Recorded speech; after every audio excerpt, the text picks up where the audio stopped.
교독문 77번 요한복음 3장을 교독하시겠습니다.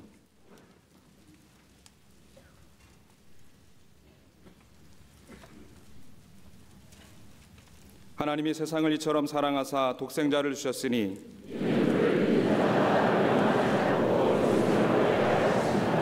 하나님이 그 아들을 세상에 보내신 것은 그로 말미암아 세상이 구원을 받게 하려 하심이라. 믿지 아니하는 자는 하나님의 독생자의 이름을 믿지 아니하므로 그 정죄는 이것이니 곧 빛이 세상에 왔으되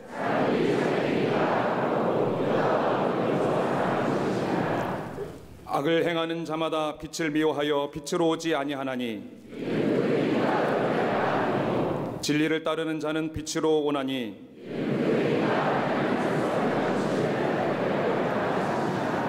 아멘.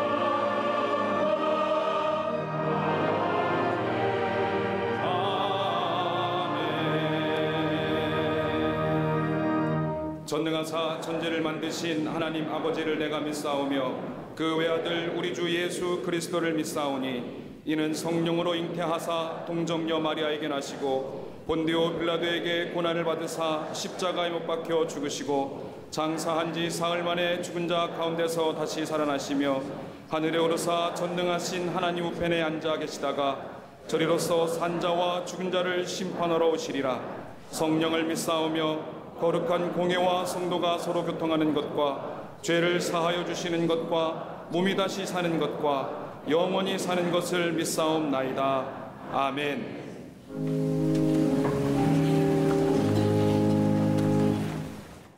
하나님의 크신 축복으로 시작한 2018년의 한 달을 아버지의 돌보심 가운데에 보내고 새롭게 허락하신 2월의 첫 주일 아침 주의 백성들이 영과 진리로 드리는 예배를 받아 주옵소서. 하나님, 이 나라와 민족을 의로운 오른손으로 붙잡아 주옵소서. 계층과 세대, 사상과 이념의 갈등으로 인한 혼돈이 샬롬의 평화로 바뀌게 하여 주시고 불의를 미화하여 진리로 변장시키려는 그릇된 생각들이 사라지게 하여 주옵소서. 제23회 동계올림픽을 이 나라 평창에서 개최하게 하시니 감사합니다. 전 세계 각 나라 선수들이 보름여 동안 펼치는 스포츠 제전을 통해 하늘의 평화가 온 세계에 이루어지게 해 주옵소서. 남과 북이 단일팀을 이룬 종목들이 한반도 평화와 세계 평화와 세계 평화의 신호탄이 되게 하여 주시고 정치 이데올로기의 도구가 아닌 복음적 통일을 준비하는 통로가 되게 하여 주옵소서. 광림재단을 어두운 세상 가운데 빛으로 세우신 하나님, 복음의 비밀을 알아 열방을 치유하는 사명을 감당하게 하여 주옵소서. 한국교회와 세계교회를 이끄는 교회로서의 사명을 품고 땅끝까지 이르러 하나님 나라를 이루게 하여 주옵소서. 허락하신 10개의 지교회, 10개의 해외 선교센터를 세우기 위한 비전이 속히 이루어지게 하여 주시고 광림 북교회의 건축을 친히 주관하시어 거룩하고 은혜롭게 세워져 사명 감당케 하여 주옵소서. 진행 중인 교회 학교와 청년 선교국의 수련회와 선교 가운데에 성령의 기름을 부으사 다니엘과 같은 믿음의 세대가 일어나게 하시고 다음 세대의 부흥으로 이어지게 하여 주옵소서. 이 시대의 영적 거목으로 세우신 감독님께 영육의 강건함을 허락하여 주시고 감독님에게 허락하신 비전이 쇠하지 않고 끝까지 이루어지게 하여 주옵소서. 글로벌 영적 리더로 세우신 담임 목사님께 하늘의 능력과 성령의 은사를 더욱 풍성케 하시니 감사합니다. 전 세계를 다니시며 손을 들어 기도하실 때 악한 영이 떠나게 하시고 하늘의 축복이 강같이 흘러넘치게 하여 주옵소서. 오늘도 능력의 말씀을 증거하실 때 듣는 모든 이들이 소생케 되는 역사가 일어나게 하여 주옵소서. 광림 남교회, 서교회를 비롯한 광림의 해외 선교지에서 함께 예배하는 모든 성도들과 방송으로 예배하는 모든 하나님의 권속들에게 동일한 은총을 내려 주옵소서. 다함없는 하나님의 은총에 감격하며 드리는 갈릴리 성가대와 오케스트라의 찬양을 받으시고 그 찬송 들을 때에 굳었던 마음들이 녹아내려 옥토가 되게 하여 주옵소서. 거룩한 예배를 위해서 곳곳에서 헌신하는 손길들을 기억하시어 축복하여 주옵소서. 우리의 간구를 들으시는 우리 주 예수 그리스도 이름으로 기도하옵나이다. 오늘 성경 말씀은 요한복음 4장 3절부터 14절까지입니다. 유대를 떠나사 다시 갈릴리로 가실새 사마리아를 통과하여야 하겠는지라. 사마리아에 있는 수가라 하는 동네에 이르시니 야곱이 그 아들 요셉에게 준 땅이 가깝고 거기 또 야곱의 우물이 있더라. 예수께서 길 가시다가 피곤하여 우물 곁에 그대로 앉으시니 때가 6시쯤 되었더라. 사마리아 여자 한 사람이 물을 기르러 왔음에 예수께서 물을 좀 달라 하시니 이는 제자들이 먹을 것을 사러 그 동네에 들어갔음이러라. 사마리아 여자가 이르되 당신은 유대인으로서 어찌하여 사마리아 여자인 나에게 물을 달라 하나이까 하니 이는 유대인이 사마리아인과 상종하지 아니함이러라. 예수께서 대답하여 이르시되 내가 만일 하나님의 선물과 또 내게 물 좀 달라 하는 이가 누구인 줄 알았더라면 내가 그에게 구하였을 것이요 그가 생수를 내게 주었으리라. 여자가 이르되 주여 물 기를 그릇도 없고 이 우물은 깊은데 어디서 당신이 그 생수를 얻겠사옵나이까. 우리 조상 야곱이 이 우물을 우리에게 주셨고 또 여기서 자기와 자기 아들들과 짐승이 다 마셨는데 당신이 야곱보다 더 크니이까. 예수께서 대답하여 이르시되 이 물을 마시는 자마다 다시 목마르려니와 내가 주는 물을 마시는 자는 영원히 목마르지 아니하리니 내가 주는 물은 그 속에서 영생하도록 솟아나는 샘물이 되리라. 아멘.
우리 갈릴리 성가대와 오케스트라의 귀한 찬양에 감사합니다.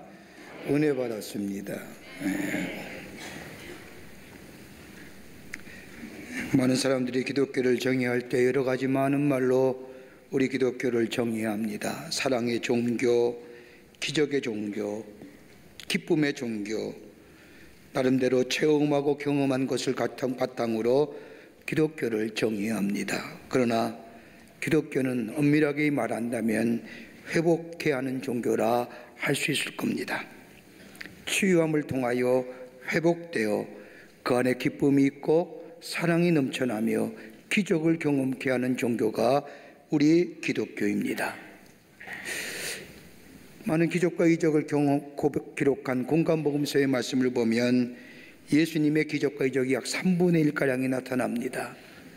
그 기적과 이적을 가만히 보면 치유하고 회복의 역사를 통하여 죄로 말미암아 일그러진 하나님의 영상을 온전히 회복하여 하나님의 사람으로 살아가게 하는 것을 보게 됩니다. 다른 말로 말하면 죄로 말미암아 단절되었던 하나님의 경계가 예수 그리스도의 십자가의 사건으로 말미암아 치유와 회복되어 온전한 하나님의 영상으로 회복되었다는 겁니다. 그러게 예수님도 누가복음 4장 18절 이하의 말씀을 보면 이 땅에 오신 목적을 분명히 우리에게 이렇게 말씀합니다. 소외된 자에게 기쁜 소식을 전파하고 주의 은혜를 전파하려고 예수님이 이 땅에 오셨다는 겁니다. 다른 말로 말하면 죄로 말미암아 일그러진 하나님의 영상을 회복시키시기 위해서 예수님이 이 땅에 오셨다는 겁니다. 데이비 히킴스라고 한 사람이 쓴 책 가운데 파워 앤 포스라고 하는 외적인 힘과 내적인 힘이라는 책이 있습니다. 그 책에 보면 인간의 에너지에 대한 연구한 책입니다. 인간의 정신력과 육체의 힘을 다 통합하여 한 가지의 단어로 뭐라고 얘기하느냐? 에너지라고 얘기합니다. 이 에너지가 있어야만이 살아갈 수 있는 힘이 있다는 겁니다. 그런데 이 에너지는 생명력이라도 말하기도 하고 또 동양적 용어로 키라고도 말하는데 이 에너지가 충만할 때에 힘있고 능력 있는 삶을 살아가는데 그렇지 못할 때가 있다는 겁니다. 에너지가 바닥날 때가 있다는 겁니다. 그런 사람은 힘이 없고 아무런 느낌도 없이 무의미하게 살아가게 한다는 겁니다. 그런데 이 삶의 에너지를 깎아내리는 바닥나게 하는 것이 있는데 그것이 뭐냐? 이 사람은 이렇게 얘기합니다. 하나는 뭐냐 하면 수치심이라는 겁니다. 부끄러움을 당한 사람이나 부끄러운 명을 가지고 살아가는 사람, 이런 사람의 특징이 뭐냐?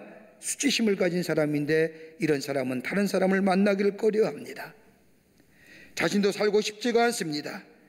그러기에 수치심에 가득한 사람은 삶의 에너지가 땅에 떨어져 인간의 생명력이 바닥났다는 겁니다. 또한 이런 사람은 병에 대하여 무방비입니다. 병에 걸릴 확률이 높다는 겁니다. 어떤 문제에도 그것을 견딜 만한 에너지가 없기에 병에 노출되어 있다는 겁니다.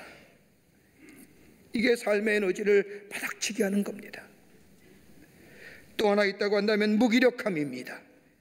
나는 아무것도 할 수 없다, 나는 더 이상 어찌할 수 없다고 하는 패배의식에서 나오는 인간의 무기력함, 이 무기력함은 인간으로 하여금 인간의 삶의 에너지를 바닥치게 하여 생명력 없는 인간으로 만들어버린다는 겁니다.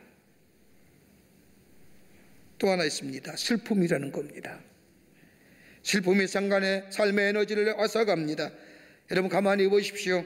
우리 주변에 금실이 줬던 부부 가운데 남편이 죽든지 아니면 아내가 죽든지 하면 그 슬픔이 쌓이게 되고 그로 인하여 그 슬픔 때문에 얼마 되지 않아 상대방이 죽는 모습 우리가 종종 듣고 봅니다.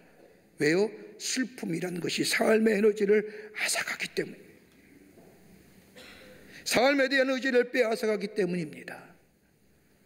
또 하나 있다고 한다면 두려움입니다. 환경에 대하여 환경을 이기지 못하고 환경을 지배할 능력이 부족하여 두려움을 느끼게 합니다. 이럴 때 삶의 에너지가 바닥쳐 꼼짝달싹 못하게 만든다는 겁니다. 특별히 죽음이 그렇습니다.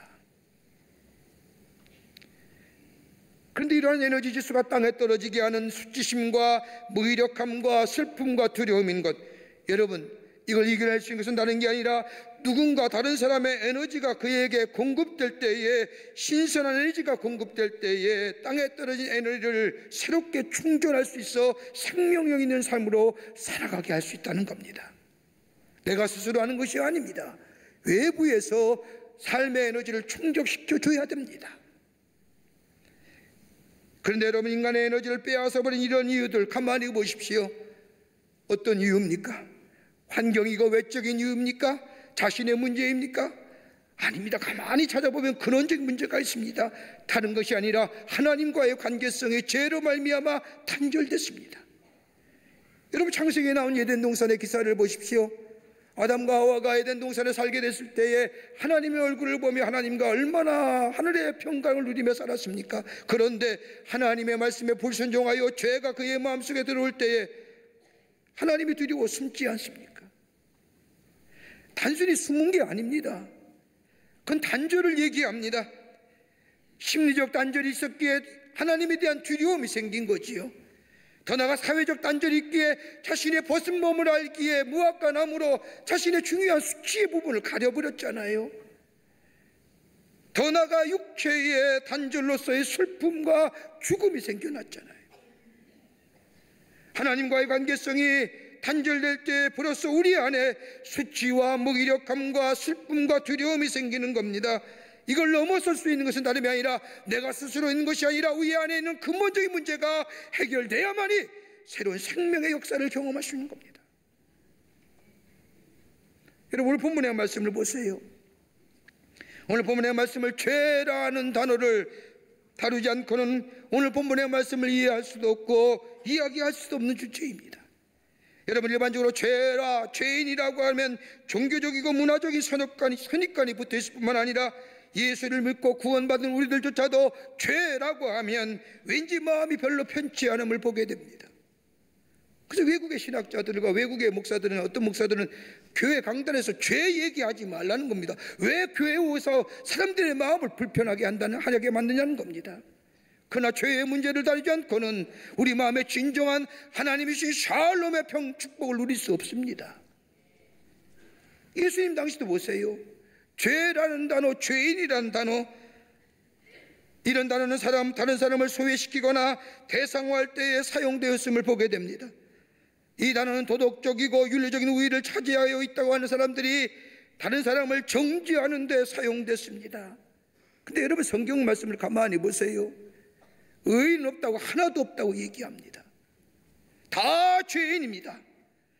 누구도 죄의 문제에서 자유로울 수가 없습니다. 누구도 이 단을 통하여 다른 사람을 소외시킬 수 없다는 겁니다. 우리의 문제요, 우리의 근본적인 문제입니다. 오늘 본문의 말씀을 보십시오. 예수님 만난 수가성 여인, 죄로 말미암아 하나님과의 관계성이 단절된 몸으로 말미암아 내적인 문제, 내면의 문제, 영적인 문제를 가지고 고민하다가 예수님 만나 새로운 생명의 역사를 경험한 여인의 기사가 오늘 본문의 말씀입니다.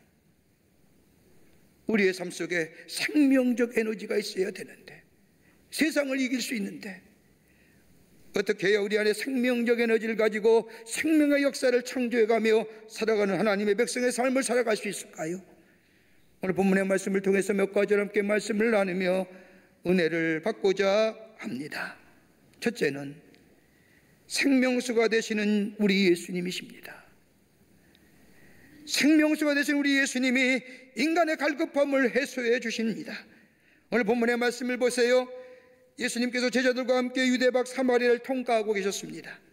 마을에 도착하자마자 제자들은 먹을 것을 구하려고 떠났고 예수님만 혼자 남으셨습니다. 6시에 즉 정오가 됐는데 한 사마리아 여인이 우물로 물을 길러 옵니다. 물을 길러 온 여인에게 예수님께서 물을 달라 하십니다. 여러분, 이거 단순한 사건이 아닙니다. 파격적인 사건입니다. 어떤 학자는 이것을 가리켜서 레디칼한 복음이라고 얘기합니다. 급진적이고 충격적인 사건입니다. 그 이유가 몇 가지가 있습니다. 하나는 뭐냐 하면 유대와 사마리아는 서로 원수라고 생각하며 상종치 아니했던 시대입니다.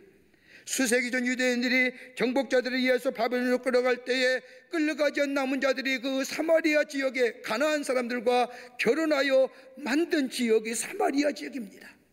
혼합 종교가 성행한 곳입니다. 그러기에 유대인들은 저 사마리아 사람을 볼 때마다 저 죄인, 당신의 도덕적이고 윤리적인 우월감 가지고 저 사마리아 사람들을 무시했던, 상종하지 않던 시대입니다. 그런데 유대인의 이 남자인 예수님께서 사마리아인에게 물을 달라 하십니다.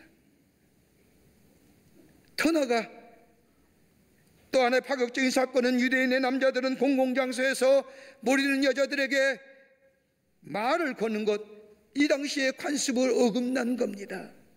이거 스캔들 중에 엄청난 스캔들입니다. 또 하나 있습니다. 이 여인이 정오에 물로 나왔다는 것, 정오에 물로 길로 나왔다는 것은 다른 사람의 시선을 피하고 싶은 일이 있었기 때문이라는 겁니다. 여러분, 일반적으로 여자들이 물을 길를 때에는 날이 뜨거우기 전에 아침 일찍 나와 그날에 필요한, 그 집에 필요한 물을 길러 가는데 이 여인은 6시 정오에 물 길러 왔다는 겁니다. 또 하나 있습니다. 그뿐입니까? 오늘 우리가 읽진 않았지만 16절의 말씀을 보면 이 여인에게 예수님께서 내 남편을 불러오라고 말합니다.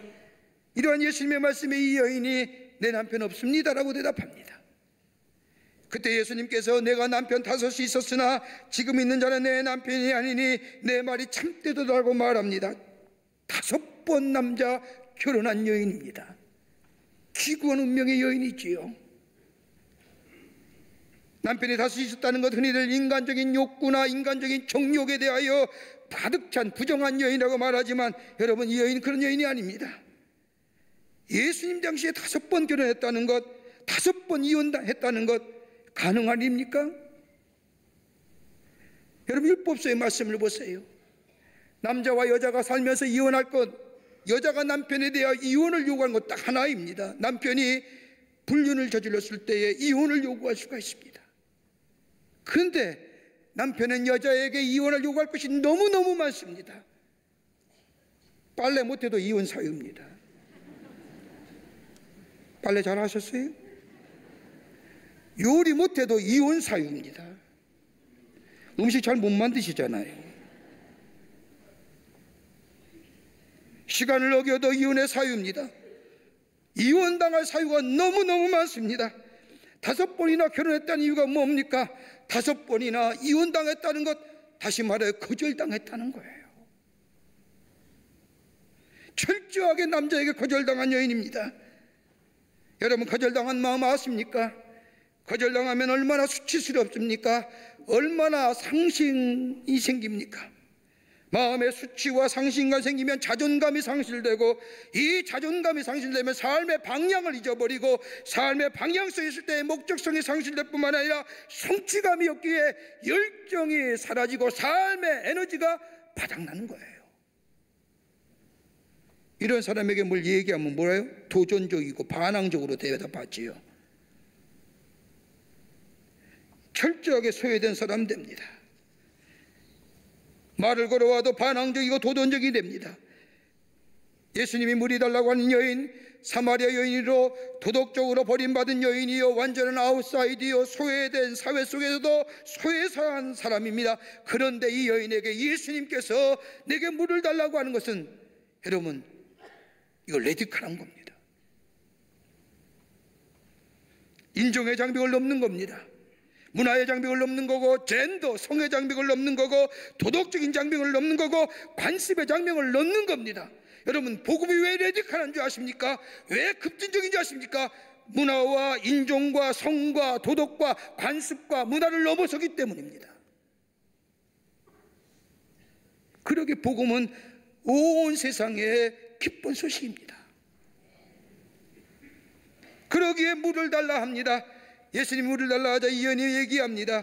왜 어찌하여 유대인으로서 사마리아 여인에게 물을 달라 하나이까? 유대인은 사마리아인과 상종치 아니합니다 라고 이야기하자 예수님께서 내가 내게 주는 말은 영원히, 물은 영원히 목마르지 아니하느니라. 이 말씀에도 알아듣지 못하는 거예요.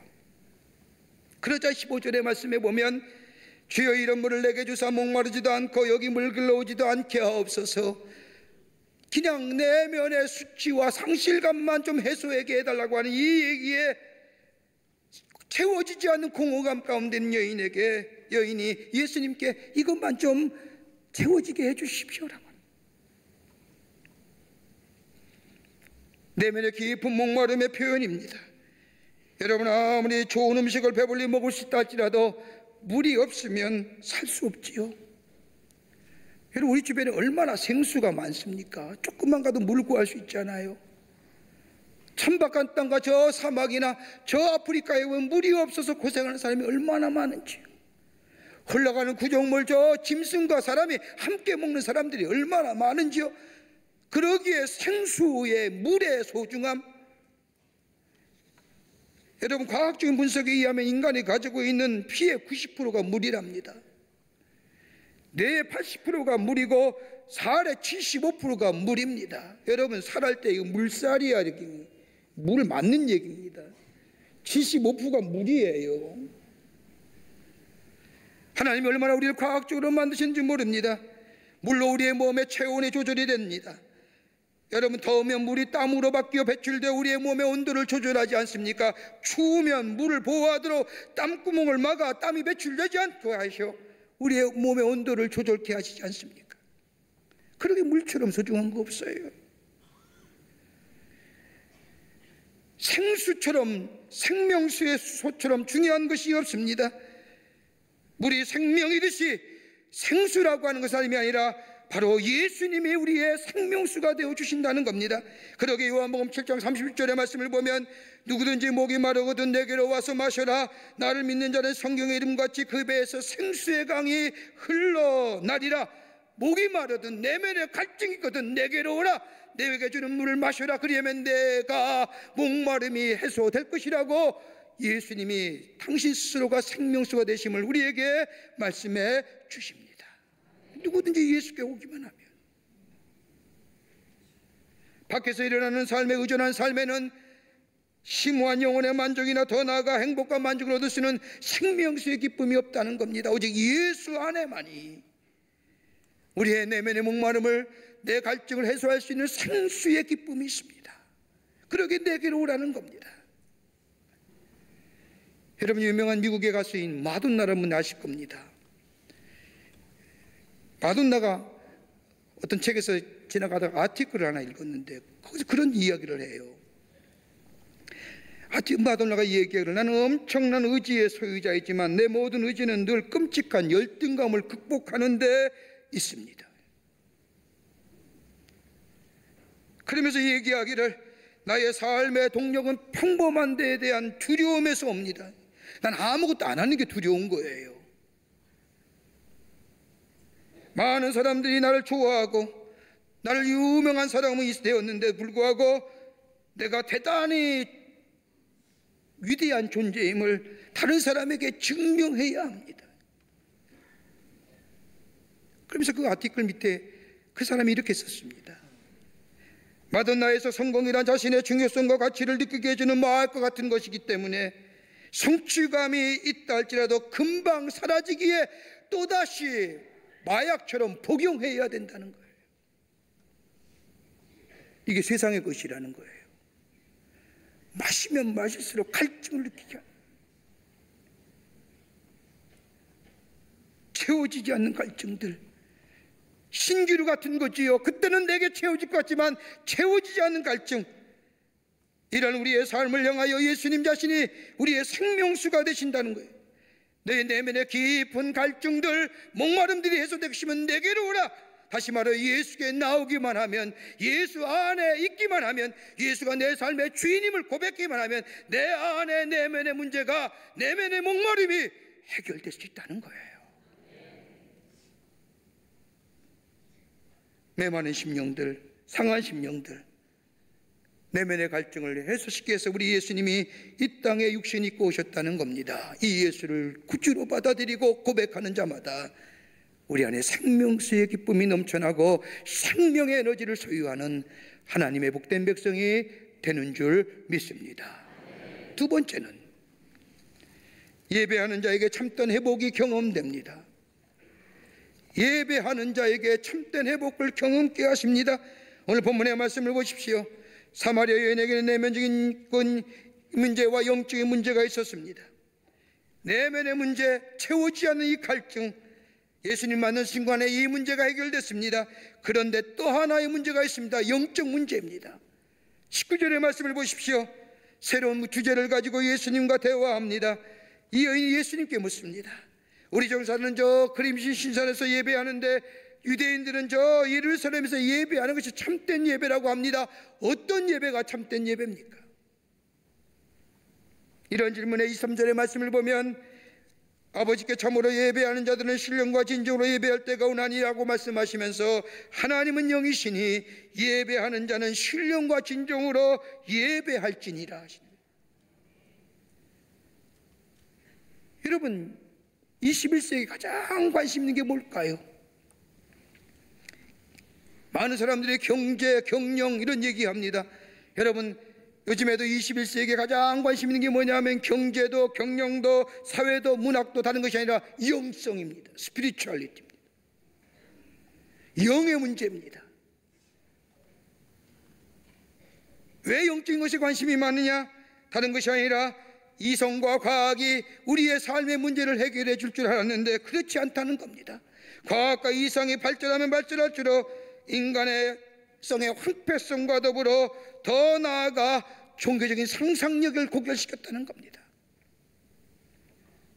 그러기에 영성에 관심입니다.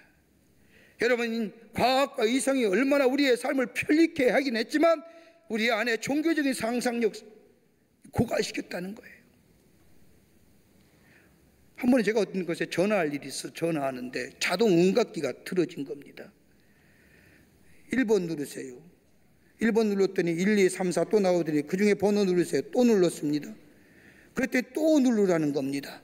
한참 누르다 끝에 가보니까 내가 왜 전화했는지 이유를 잊어버리는 거예요. 누르다가 끝을 못 보는 거예요. 저만 그러겠습니까?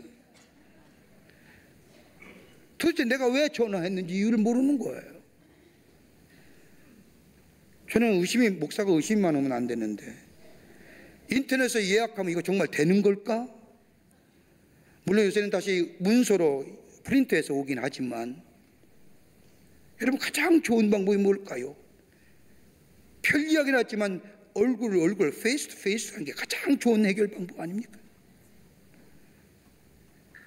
과학과 이성이 우리의 삶에 편리함을 가져다 주지 못지만 우리의 마음속에 인간성의 황폐성, 종교적인 상상력을 고갈시켰다.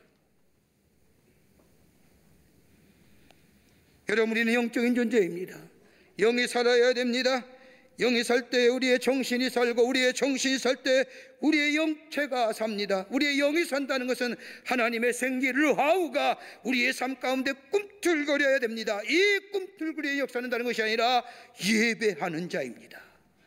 여러분, 예배는 전인격적인 반응입니다. 우리의 몸만 오는 것이 아니라 우리의 마음과 우리의 영과 우리의 오늘 다 들여서 되는 것이기에 전인격적인 응답이고 전인격적인 반응입니다. 이 예배 속에 나의 나됨이 발견되고 나의 존엄성이 발견되고 인간의 고기성과 인간의 존재성이 발견되며 더 나아가 하나님의 창조성과 다양성과 경험성이 발견되고 날 향한 하나님의 뜻이 발견될 뿐만 아니라 그 뜻을 이뤄나가는 삶의 열정이 생기고 삶의 에너지가 생기는, 어디서부터요? 예배할 때에 있습니다. 들려온 하나님의 말씀에 날 향한 하나님의 뜻을 발견하지 않습니까? 찬송할 때에 나의 신앙이 고백되지 않습니까? 그러기에 예배는 전인격적인 반응입니다. 하나님 우리의 창조자이심과 주권자이심을 고백하는 겁니다. 이것이 바로 하나님이 기뻐하시는 예배일 뿐만 아니라 이 예배 속에 날 향한 하나님의 뜻이 발견되고 그로 인하여 나의 삶에 에너지가 충만하고 기쁨이 넘쳐나는 생명력 있는 하나님의 사람으로 살아가게 되는 줄 믿습니다. 그러기에 예배 성공자가 인생의 성공자 됩니다. 신령과 진정으로 예배드립니다. 또 하나 있습니다. 사랑의 손길이 생명수의 기쁨을 경험케 합니다. 오늘 본문의 말씀을 보십시오. 예수님의 만남, 예수님의 터치가 이 사마리아 여인으로 하여금 내면의 문제, 영의 문제가 해결됐습니다. 수치와 갈등과 모멸과 좌절이 한순간에 날아갔고 영적인 문제도 해결됐습니다. 하나님 앞에 신령과 진정으로 예배드리면 된다고 하는 것에 응답을 받았습니다. 이 놀라운 기쁨과 감격을 경험한 여인, 그 자리로 뛰쳐나가 자신에 향하여 조롱과 멸시와 손가락질한 자들에게 내가 예수 만났습니다. 내가 예수님 만났습니다. 29절의 말씀을 보면 내가 행한 모든 일을 내게 말한 사람을 와서 보라, 이는 그리스도가 아니냐 하니라. 수치감으로 인하여 상실감 때문에 자존감이 상실되고 삶의 방향성과 목적성을 잃어버리고 다른 사람도 만나기 싫어하고 소외된 사회 속에 소외된 자로 살아가던 여인, 예수 만남으로 새로워졌습니다. 영적인 문제가 해결됐습니다. 나를 얽매였던 모든 문제들, 원한에 맺혀 살았던 삶들, 예수님 만난 순간에 단 한 방에 다 해결됐습니다. 그리고 나가서 예수를 전합니다. 다른 게 아니라 예수의 터치함이에요. 사랑의 손길입니다. 이것을 전합니다. 예수가 나를 만져주셨습니다. 내 마음을 만져주셨습니다. 내 영의 문제를 만져주셨습니다. 나는 새로운 사람이 되었습니다. 삶의 에너지가 넘쳐납니다라고. 신경학자들이 분석하기를 인간의 두뇌에는 세 층의 낮은 두뇌와 한 층의 높은 두뇌가 있다고 합니다. 세 층의 낮은 두뇌 가운데 첫 번째 두뇌는 파충류적인 두뇌입니다. 어떻게 해서든지 살아남으려는 욕구, 생존의 욕구입니다. 여러분 가만히 보십시오. 죽을 징에 들으면 살려고 애씁니다. 이거는 나문이 아니야. 파충류적인 두뇌입니다. 두 번째 두뇌가 있다면 표류적인 두뇌입니다. 맘말리안 브레인이라고 해서 젖을 먹기도 하고 먹이기도 하는 욕망이 있다는 겁니다. 여러분 갓 태어난 새끼가 누구도 가르치지 않는데 엄마의 젖을 찾아가는 모습 보십시오. 이건 포유류적인 두뇌라고 얘기합니다. 또 하나의 두뇌가 있습니다. 영장류 속에 속하는 두뇌로서 통합적인 두뇌, 프라이메이트 브레인이라고 얘기하는데 이건 다름이 아니라 이 두 가지 포유류적인 두뇌와 파충류적인 두뇌가 합쳐져서 적당히 사회적 감동을 창조해 나갑니다. 남을 지배하려기도 하고 때로는 잘났기도 하고 자랑하기도 하고 다른 사람에 의해서 긍휼히 여기는 마음도 가지며 어디서 나와요? 통합적인 두뇌에서 나옵니다. 근데 이것보다 차원 높은 차원의 두뇌가 하나 있습니다. 다름이 아니라 러브 브레인입니다. 사랑의 생각입니다. 사랑을 알기도 하고 사랑을 베푸기도 하는 두뇌. 여러분 이 사랑이 두뇌가 있을 때에 인간이 인간다워지는 겁니다. 여기서부터 인간의 두뇌입니다. 사람은 사랑을 알고 깨닫고 베풀고 사랑 안에서 만족하며 사랑 안에서 자라도록 되어 있는데 이 사랑이 고갈되면 낮은 삶의 삶을 삽니다. 예수님은 낮은 삶을 사는 여인에게 사랑의 터치, 주님이 내 주인으로 모시길 때 주님은 내 속에 들어와 나를 만져주시는 거예요. 이럴 때에 생명의 에너지는 미국의 오래된 시 가운데 거장의 손이 닿을 때라고 하는 시가 있습니다. The Touch of Master's Hand라고 하는 이 제목의 시는 내용이 이러합니다. 어떤 경매장에 낡은 바이올린이 있습니다. 경매하는 사람이 바이올린에 대한 경매를 얘기합니다. 여러분 이거 40분이 아니겠습니까? 그랬더니 저쪽에서 1불이요, 저쪽에서 2불이요, 저 아래서 3불이요. 근데 아무리 흔들어도 그 다음에 값이 올라가지 않는 겁니다. 이때 한 노인이 앞으로 나오더니 그 낡은 바이올린, 먼지가 수두룩히 쌓인 그 바이올린을 잡더니 폼을 다듯이 자기의 손수건을 꺼내고 구석구석을 땄습니다. 그리고 나서 현들을 조여 음정을 잡고 연주하기를 시작합니다. 그 아름다운 천사의 음악 같은 선율에 그 앉은 사람 모든 사람이 황홀해합니다. 연주가 끝나자 모든 사람이 박수를 치며 환호합니다. 한 곡 끝낸 노인이 카메가 새롭듯이 깊은 음성으로 중얼거립니다. 차르선이야 내 사랑하는 아들아, 40년 만에 너를 봤는다. 보다듬고 쓰다듬더니 다시 한번 연주하기 시작하는데 그 안에는 모든 사람이 감동합니다. 연주가 끝나자 여기저기서 손이 올려집니다. 몇 불이요, 몇 불이요, 몇 불이요. 종국에는 3,000불의 경매가 된 거예요. 그래서 거장의 손이 닿을 때 The touch of master sign.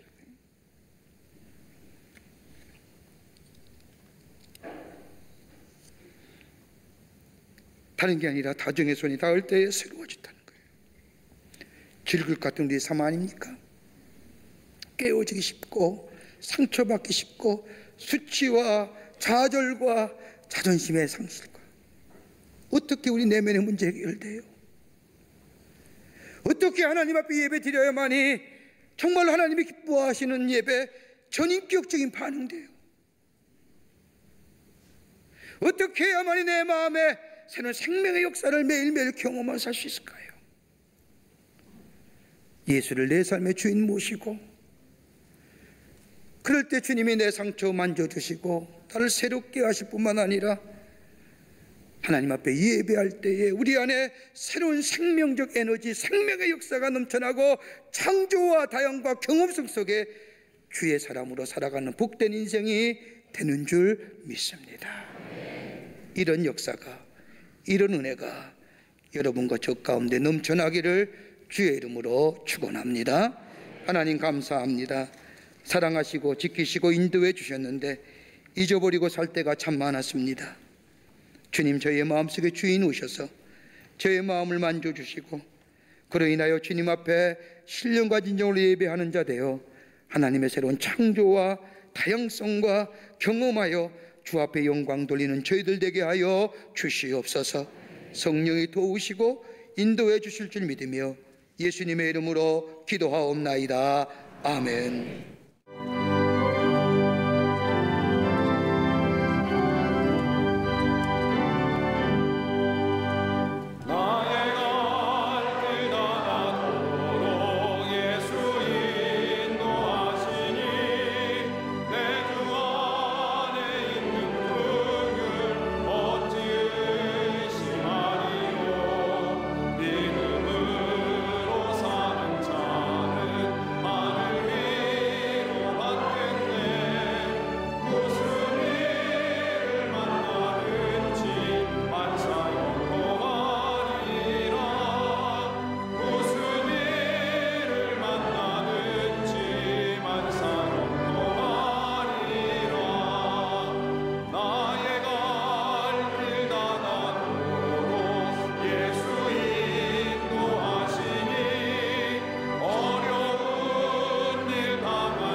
우리를 구원하시기 위해서 인간의 몸을 입으시고 이 땅에 오셔서 십자가에 달려 돌아가셔 우리에게 영생을 허락해 주신 우리 구주 예수 그리스도의 크신 은혜와 하나밖에 없는 당신의 아들을 우리에게 보내주셔서 우리를 얼마나 사랑하시는지 당신의 사랑을 확증시켜 주시는 하나님 아버지의 놀라우신 사랑하심과 우리 안에 내재하시며 역사하시며 인도하시는 성령님의 놀라운 능력의 역사가 주의 전에 올라와 하나님 앞에 예배드리며 예수 안에 예수와 더불어 살아 새로운 생명의 역사를 누리며 살기로 새롭게 결단하고 저 세상을 향하여 나아가는 우리 모든 사랑하는 광림의 권속들과 영상을 통하여 하나님 앞에 예배드리는 한국교회 당신의 귀한 백성들과 그 밖에 흩어져 있는 모든 당신의 귀한 백성들 위에 주께서 지금으로부터 영원토록 함께 하시기를 간절히 축원하옵나이다. 아멘. 좋으신 하나님